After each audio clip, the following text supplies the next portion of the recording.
The Mississippi River Delta. Millions of Americans are provided for by the incredible force of the river. However, few realize the extent of their dependence on the Mississippi. The Mississippi River Delta is responsible for the cultivation and distribution of not only local products, but also staples of the American way of life. The oil and gas industry relies on refineries found along the river. Barges transporting America's imports and exports can be found scattered along the length of the river. The soft alluvial floodplain provides the perfect sediment for the cultivation of many crops, and the brackish water of naturally occurring marshes is the reason why Louisiana's fishing industry is so successful. The realities of climate change have been validated between its original conception in the late 20th century and the present. New and worse disasters are emerging, breaking records and eliciting unprecedented destruction all the while. Baton Rouge is no stranger to this fact. Hurricanes which threaten marshland and even inland cities are now occurring more regularly and in greater intensity. Baton Rouge's record-breaking flood of 2016 has since been broken several times, and the 100-year flood has now become the 25-year flood.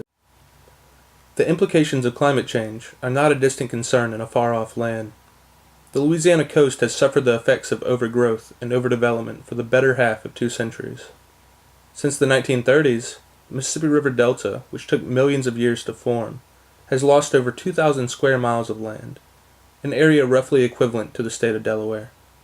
The levee system put in place to make this Mississippi Delta a habitable human environment has reduced a once fruitful land into saltwater marshes devoid of human activity.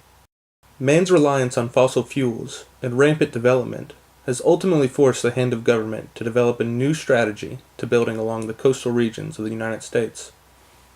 This new developmental strategy will give way to the rehabilitation of the coastal regions of the country, while at the same time fostering the regrowth of communities displaced by the effects of saltwater intrusion.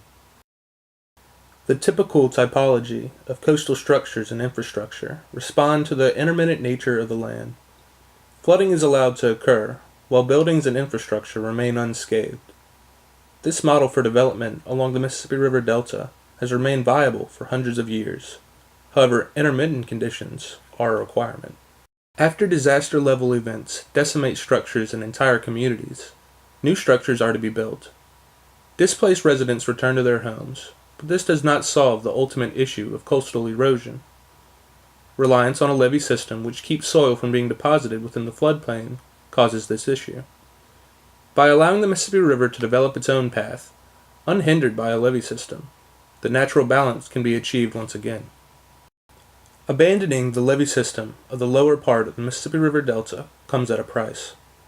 Previously acceptable forms of structure and infrastructure cannot be employed within areas that can be flooded for extended periods of time.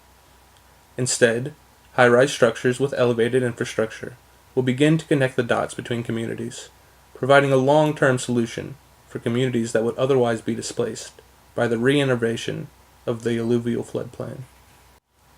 This is the land that my ancestors once cultivated.